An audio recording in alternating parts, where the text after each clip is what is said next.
I've never used it before, so this is definitely new to me. I think it'll show my video in a sec.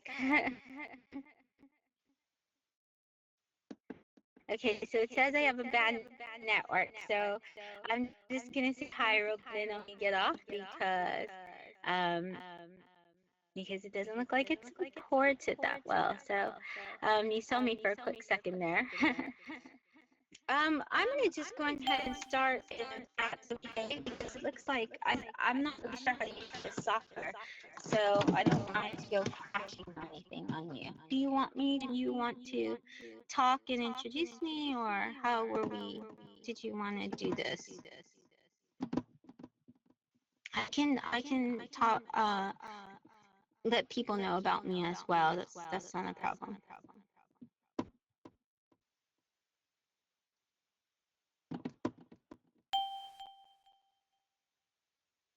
Okay, well, I'm going to go ahead and see if you can see this first. Want to make sure that you can see my screen. And let me open that. So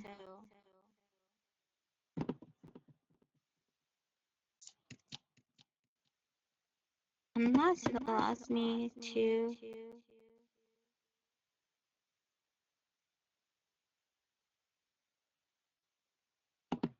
Okay, well, it says I can upload my file, so let me go ahead and do that.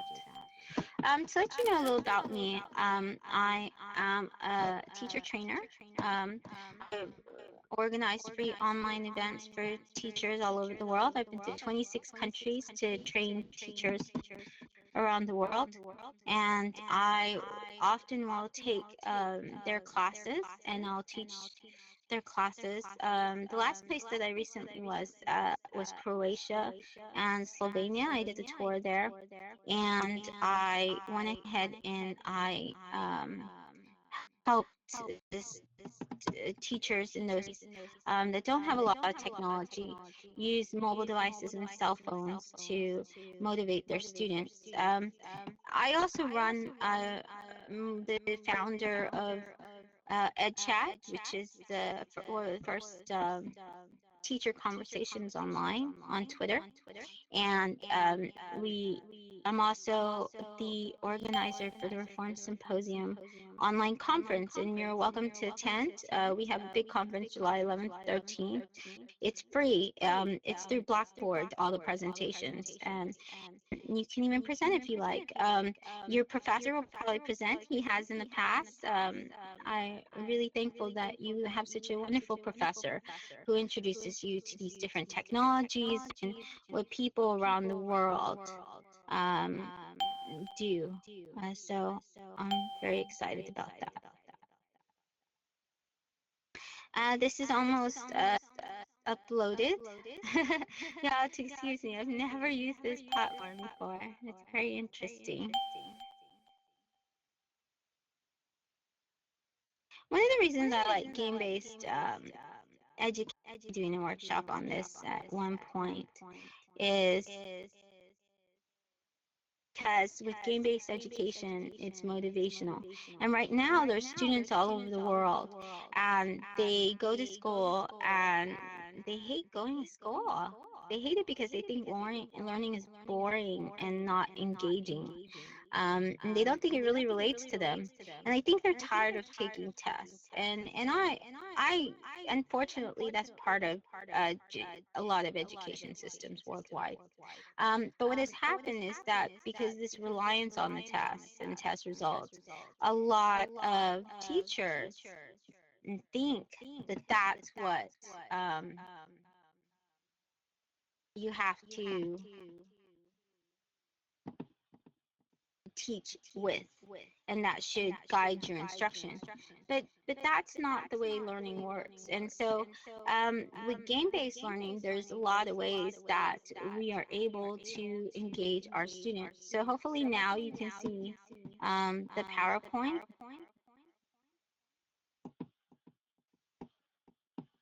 And if you can let me know in the chat box. And I think if you extend this, you'll be able to actually see the slide. Oh, is it still loading? Hmm, it's on there for me.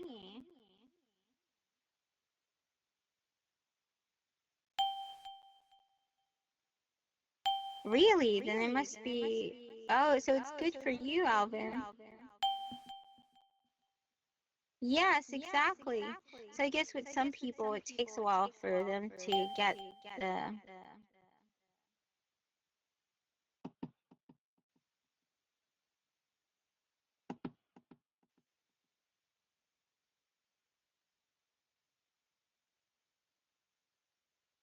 At 8%? Wow. It takes a long time.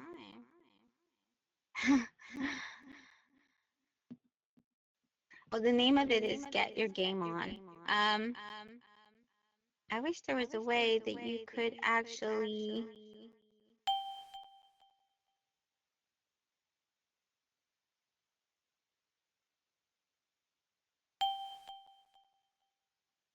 You could let me know,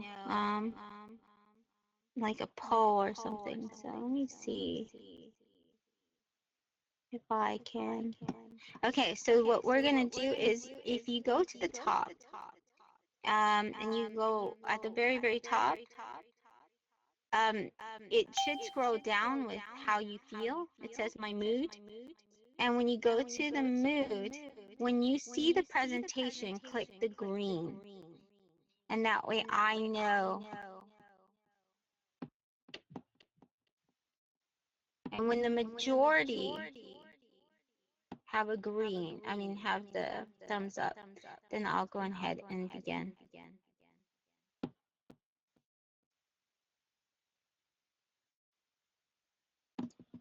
So as soon as you have the presentation, go to the very top where it says my mood and click yes. See, I just did it. You see a thumbs, if you look at the top, you'll see that there's a thumbs up, and that means that you can see the presentation.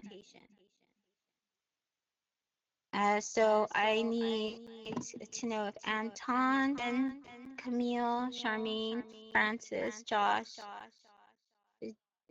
Joy, Kevin, Leanne, and Nicholas have, if you could raise your hands and let me know if you have or haven't.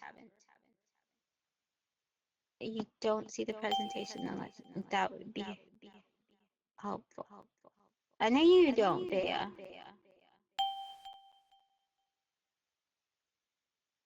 Okay, so do the thumbs up, go to the top, at the very, very top of your, and it says my mood. And when you roll your mouse over my mood, it'll give you the option to click the yes.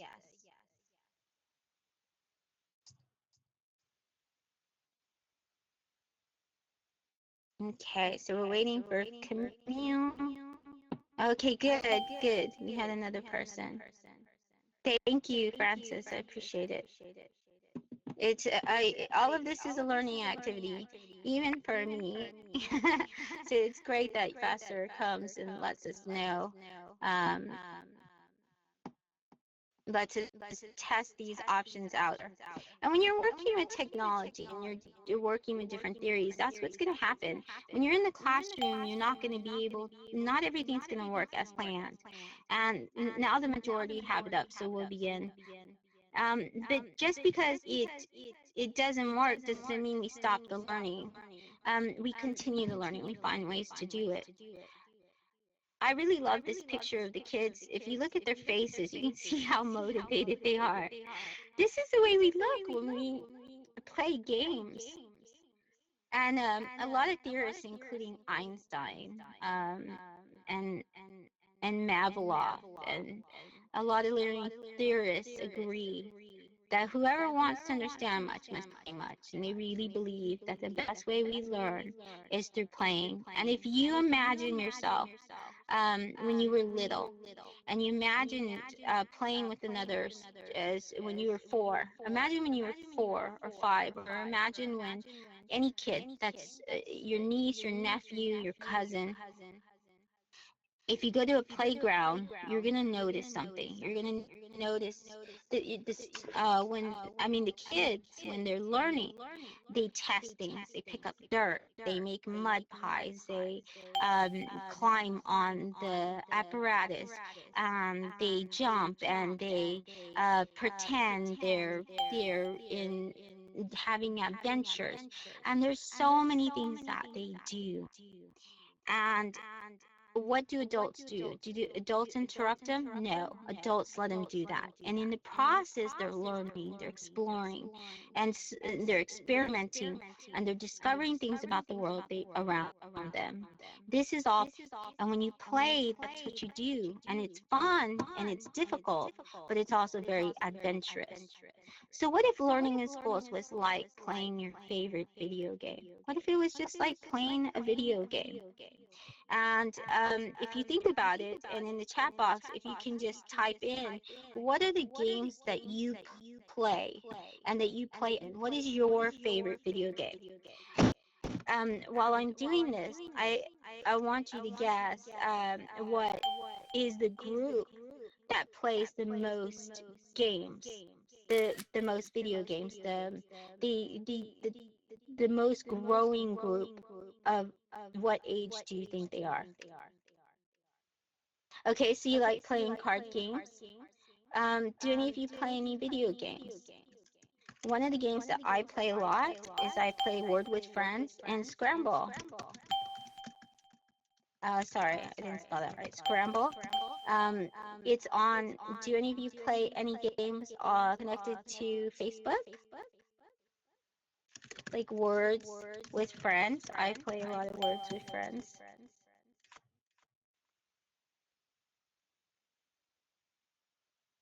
And if you could tap that in the chat box, any games that you play. Okay, Nickelodeon.com, you play Kitty. Hey, those are some fun games there. Or even games like someone said card games. Diablo 3.A2, competitive game, Disney Channel. Okay.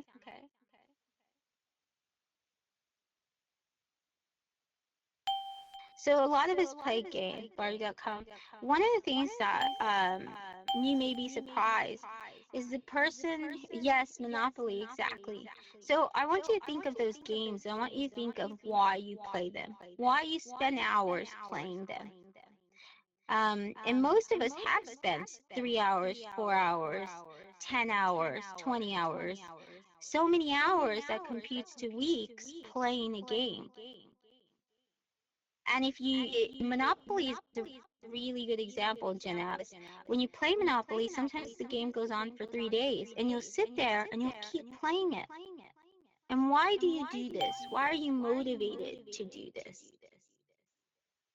Well, the growing population, the people, the target group that plays the most games is actually 50-year-old women. That might really surprise you, but it's because of all the Facebook games. They're like me. They play Facebook, and they play things like Word with Friends, the gem one. There's one about gems. My best friend plays all the time and invites me to. So all of those are considered gaming as well. So, what are the aspects of these games that we do? Well, instead of book work, how does this relate? How can we make learning look like something that's a video game like? How do we do that? That's what you mean by gamification. That's what you mean by gamifying your class. Well, instead of book work, homework, and tasks, which looks like this, complete the fraction on page 20 or this. Instead of that, you were given missions, quests, and challenges. So in other words, you have the mission. We are surrounded, instead of saying this, instead of saying like this, where it says complete the fractions or word problems on this page, your teacher posted this up in a wiki, or your teacher posted this up in a blog, or your teacher even wrote a board and said, we are surrounded by fractions. This is your mission. And told you, you, Kurt, or Josh, or Kevin, or B, or Trisha, or Camille, are on a mission. We're surrounded by fractions in the world. And the problem is that we can't use any of them. Why can't we use them? And the whole world is gotten confused, and they use fractions right. So because if they don't use fractions right, they lose money, they get into debt, they don't get enough of what they want. When they share something, they always get the lower end. So how do we help the world solve this problem? Well, it's important we figure them out. So here's your instruction. You're in a mission, and we need you, each of you, to find 10 examples of fractions around the world. Take pictures of them, create forward word problems with them. And so you might have questions. You might ask me, well, where am I going to find fractions? What did you eat today? Did you eat all your food? What portion of that food did you eat? How did that impact your weight? How did that impact your health? See, when I present it this way, when I get you to do something like this, you discover something. You discover that you use fractions in your life, and then you get to see the real application. And when you use a textbook, you don't get that kind. And you're more motivated. Just now that I told you that you have a mission, is this homework? Yes. Are you going to do this at home? Yes. But taking pictures and creating your own word problem takes higher thinking skills as well. It also motivates you to want to learn math. So, and then I gave you your tools, because in every game, if you think about a video game, that's what it is. They send you on a mission at the beginning, and then they give you a little blurb of instructions. Super Mario, all of them. Let's pretend we're Super Mario and we're going to save the princess. Well, we just changed the mission statement, we changed the instructions, and we changed the tools. In a game, you would get weapons. You would get things like knives and swords and magic and power and things like that. But here, I'm giving you other tools. I'm giving you learning tools. You can use TinyTap. It's a free app, Kahoot, PhotoPeep. So all of this I'm letting you do. Instead of grades, and here's an example one from Flickr, because this is what it looks like. These are the kind of tests and stuff we give students. Instead of doing that, we gave points and badges. And there's a lot of different places we can do this. I'm going to tell you about those tools in just a minute. But that's how we gamify learning. Instead of you getting an F, if you accomplish this mission, if you accomplish this task, you get 10 points. If you take one picture and post it to our class at Moda or wherever we have it, then you get those points. If you don't do it, guess what? You don't get those points. So what sounds better? If you accomplish this, and then you get badges for each part. Well, if you do only 2 fractions, you get this many points. You get this many badges. And this is what badges look like. You remember the Boy Scouts, or maybe if you play anything like bowling, they have a lot of patches. They have patches that you can wear, and they represent something. They say that what you accomplished, what you did. And so now we have online badges that show this as well, and you can design them and you can put them on a blog and stuff like that. So let's take a little about gamification and motivation. One of the key people or subject matter experts in gamification and gamifying the classroom is Jane McConigal. She writes this book, Reality is Broken. And she also does this incredible famous TED Talk that you should listen to. And the games that she designs is to change the world. She has these online games, and they do things like get people to play and figure out things like the saw famine in different countries, if a virus broke out, how to solve them. And the way that she did this, the way she got into this games that changed the world, is because she had cancer. And so she gamified, she had to do all these things like eat right and stuff like that. And what she did was she gamified that. If she ate something good, she got a point for it. She got a badge for it. And that's how she healed herself. from being injured and being sick and ill. She found it was more motivating and she would actually eat properly and exercise if she pretended it was a game. So she extended this and now she's doing this to change habits. She says something really important. She says people don't have a propensity for laziness. Often we go in the classroom and we think our students don't want to do work or book work or listen to another lecture and all the boring things that we force them to do for 45 minutes to an hour in a classroom. You times having 5 teachers a day, they're 8 hours. They have 8 hours of this, and it's so boring. And they do this 5 days a week, 4 days a week, 6 days a week in some countries, and they do it for half of the years and throughout a lot of their lives. So she's saying it's not that they have a propensity for laziness. It's not that our students are lazy. In fact, people have a propensity for hard work. It just needs to be the work that matters to them. So we need to present learning in a way that it matters to them. So what happens when we play games? Well, a lot of times now when you play a game, if you're in the PlayStation 3 or the Wii, or if you do any of those games, even an online World of Warcraft, Minecraft, you get to not only play by yourself, you can now play with people around the world. You can put a headset and you can talk to people from another country, just like I'm talking to you from the US to the Philippines. And together you can accomplish something. Together you can steal a car. Together you can be war buddies. Together you can build cities. So, together you can build a zoo, a farm. I mean, there's so many things. You can compete against each other. It's just absolutely amazing what you can do in a game. So it's social. So we can learn from that. It's multimedia explosion. It's the kind of world that students want to be in. When you are in a game, you'll spend hours in it. Why? Because listen to the games. They play the music you want. They play a lot of they have cool graphics and you're immersed in it. You're running, you're jumping, you're walking, you're discovering things around you. Learning is all around you and a video game.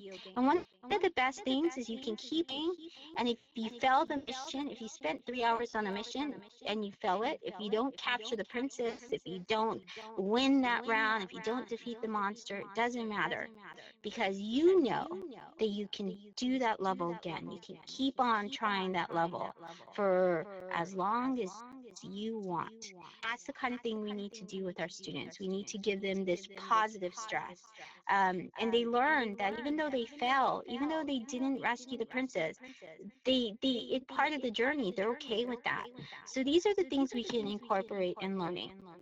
So what is the difference between gamification versus game-based learning? There, you see these terms a lot. Gamification is when we make our classrooms look like playing a video game. You don't have to do all of it. You can take different types of steps. Like, Robert, I'll answer your question a little bit about the badges.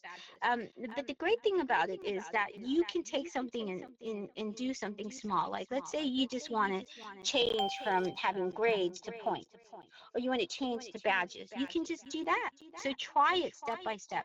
You don't have to be perfect at it. In fact, sometimes it's going to be a little tough and difficult, but that's learning. That's part of the learning process. And if we want to reach our kids, that's what we'll do.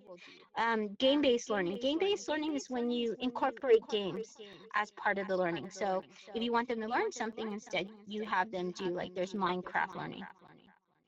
So let's go on to learning with games. Let's look at game-based learning before we look at gamification, because we want to see the elements and the characters of a game. One of the most popular movements in education is Minecraft, and having Minecraft in education. My partner does this with 178 of the students. That's where they are. They're 10, 11, 12 years old. But he also does this as well with he does this when he goes to he does gamification as well. So his website, where you can find a lot of this, if you go to don'tgivebilingual.com, I think is where you'll find it. Another, so they have one of the resources they have is called Minecraft EDU. And when you have Minecraft EDU, you can see lots of lesson plans, how to get started, and things like that. There are also different types of blogs that have lesson plans that revolve around games and show you what kind of games to play, because when you want to incorporate games in the classroom, that's one question you have. Well, how do I do this? One way is you can use this site. It's called digitalplay.com. Can everybody still?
Okay, can you hear me now? If you can hear me, if you can put that inside the chat box. Okay, good. Okay, great.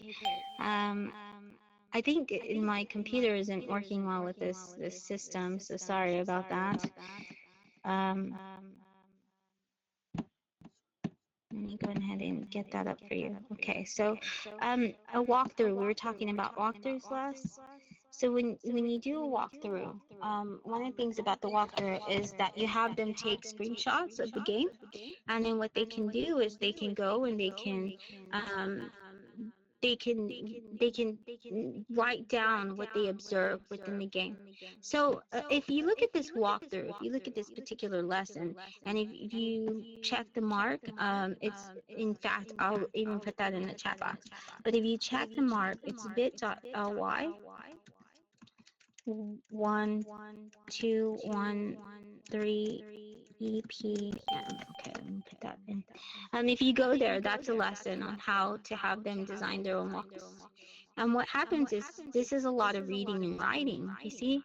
So they're practicing these certain skills, and it's a really good game that they're doing it with.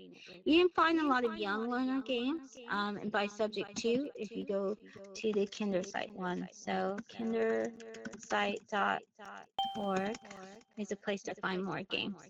And the other one was the digital play. And then some of you mentioned Shepherd software, so I won't put that one in. You can get your students to create their own games. Get Kahoot.com.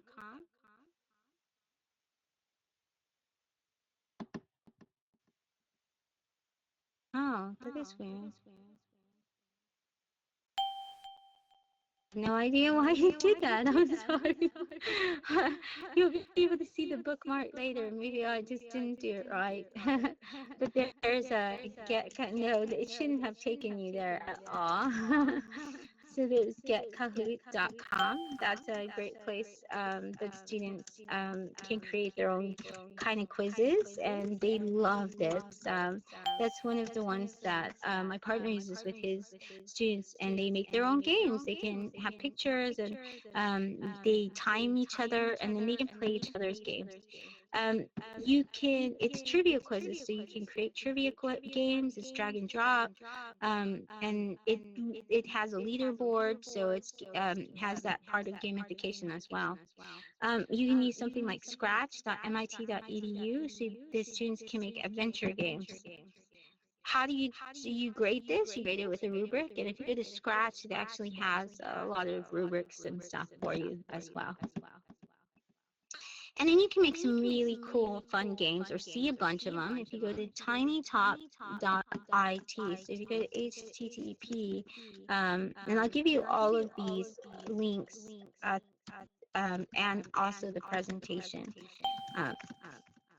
later. And now we talk about gamification. So when we're going back to gamification, we just saw how you can integrate games, but how do we also gamify our classroom? Well, the easiest way is if you go to 3dgamelab.com. You can use this for 75 students. It gives you reports. I mean, free.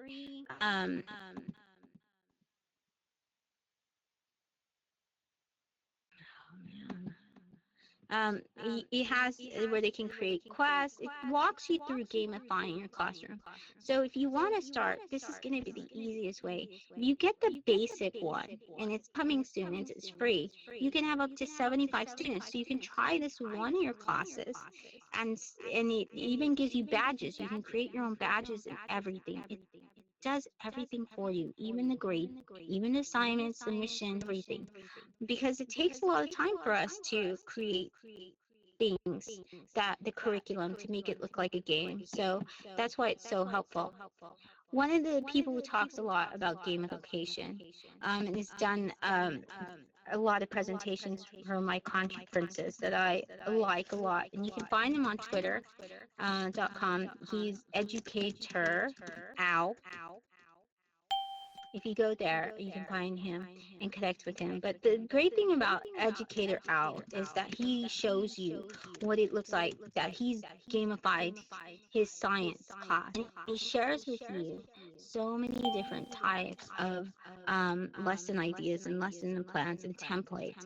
And so if you go to this particular presentation and journey into gamification into his website, then you'll see the slides that kind of walk you through it even more, because I'm just barely going to cover it.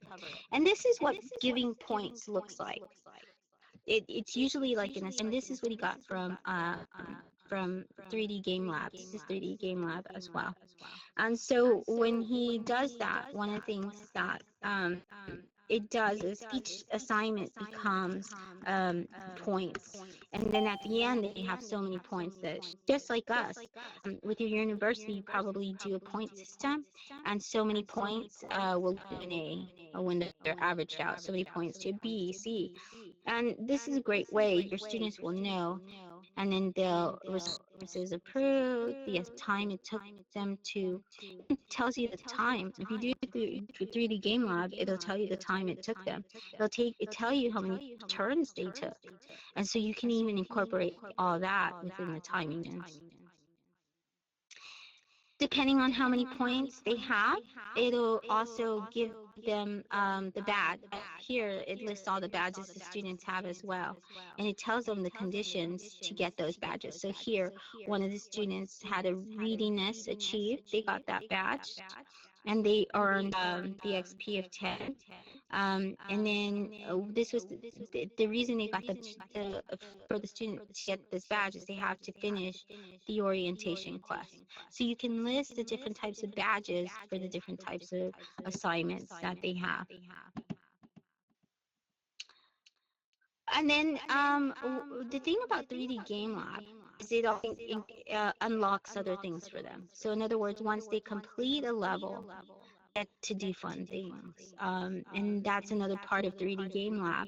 And even if you don't use 3D Game Lab, you can learn from this example of spreadsheets and things and how to set up your classroom to where you can have all the points. You can do this in Excel or even Google Spreadsheets, which are all free tools, and have it calculate for you.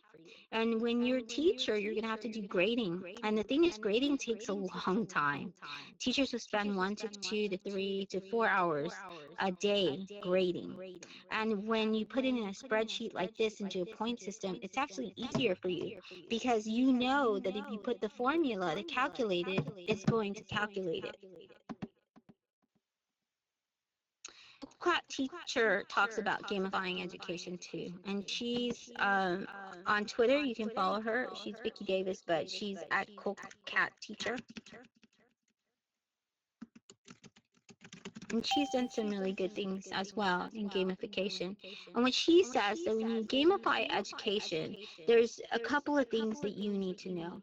She says, first of all, we have to know about badges and how we do this properly. The game mechanics, how it can look like a game, represent a game. And then also it's helpful to know Bartle's taxonomy of the player types and design. So this goes into learning styles and also our students learn. So when we look at the gamification.org, and it talks about games and gamification, and it walks you. It's a good resource for walking you through the theory as well. Things you're gonna see is you're gonna see the game mechanics. It's gonna walk you, and it's to understand that. It's good for us to understand what achievements mean. So we have to become familiar with the language of games. What does it mean to have requests? What does it mean to have a lottery? What is infinite gameplay? What's free lunch? Epic meaning? All of that. So it's good to look this up and understand it. And then we have to understand what kind of learners we have and what kind of players they're going to be. And they say this isn't a fail-proof theory, but if you look at it, there's a couple of things you can see. First of all, you can see that your learners are different. They're different types of learners. So you have the socializer or the achievers, the killer. The killer is, I want to say this, the boys usually, and they come up and they say things and they want to kill everybody. They're just going to kill everyone. And it comes up.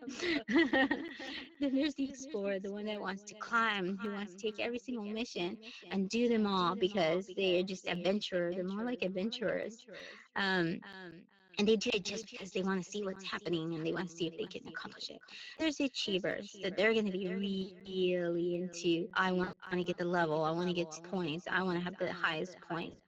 And then you have your socializer who want to help everybody, who wants to answer them, who's going to be really happy to do walkthroughs, who's going to be really interested in having collaboration.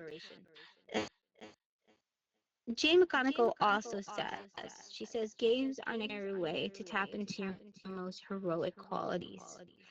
So you've seen the ideas and kind of gotten a gist of what gamification looks like inside the classroom, and how teachers are gamifying their classrooms. But what I want to present to you is that our and I think that's one of the most important things, what she says, is it taps into your heroic qualities. Our learners, if they could come into our classrooms and they can achieve things, they can get badges and they can get points, and we turn it into this type of learning, then our students walk out every day with some kind of badge, whether they didn't complete the assignment or not. And the thing is, when you give a student an F, when they see a big red F, they're not going to want to continue. It's a demotivator. You don't want to try harder. It doesn't make you try harder and strive for an A. It makes you resent the person that has an A. It makes you resent the person that has a B and C. It makes you feel stupid. It makes you feel like you didn't achieve anything. But instead, if you got a badge for even trying, if you got a badge for even going the first level, then you walk out every single day with some kind of accomplishment. And even though, and your learners, when you see others around you and they have higher points and they have more badges, then guess what you want to do? You want to collect more badges. You want to go, and it becomes more like a competition. So if we can make our students motivated and feel like heroes after they get out of our classroom, instead of feeling defeated after they walk out of our classrooms, then that's something really great to achieve. You can find a lot of these resources if you go to my Pearl tree, and I will put that in the box. It's pearl.ly /CD. I'll put this in. And then you just click on those little circles and these resources will pop up and you can see them, and you can always have them there. So that's a really good thing about Pearl trees.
Hi everyone. If you have any questions, you can ask me now. Sorry, I hope you got everything.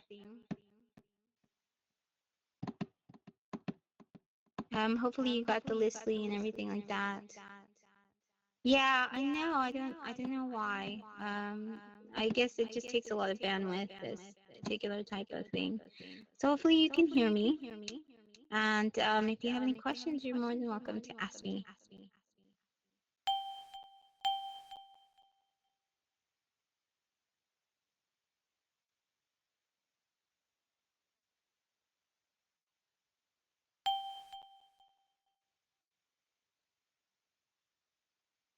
Oh, thank you. I hope you really are interested in it. And what I can do is I'll send um I'll go ahead and send the link to this I'll send it to Bea and or B. I'm sorry.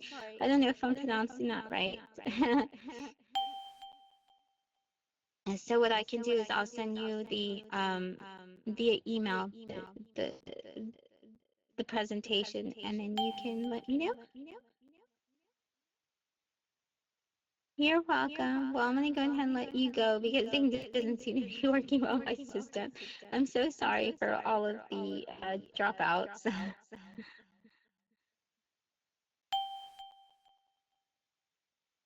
Thanks, everyone. And you can connect with me on Twitter. I'm at Terrell if you ever need anything.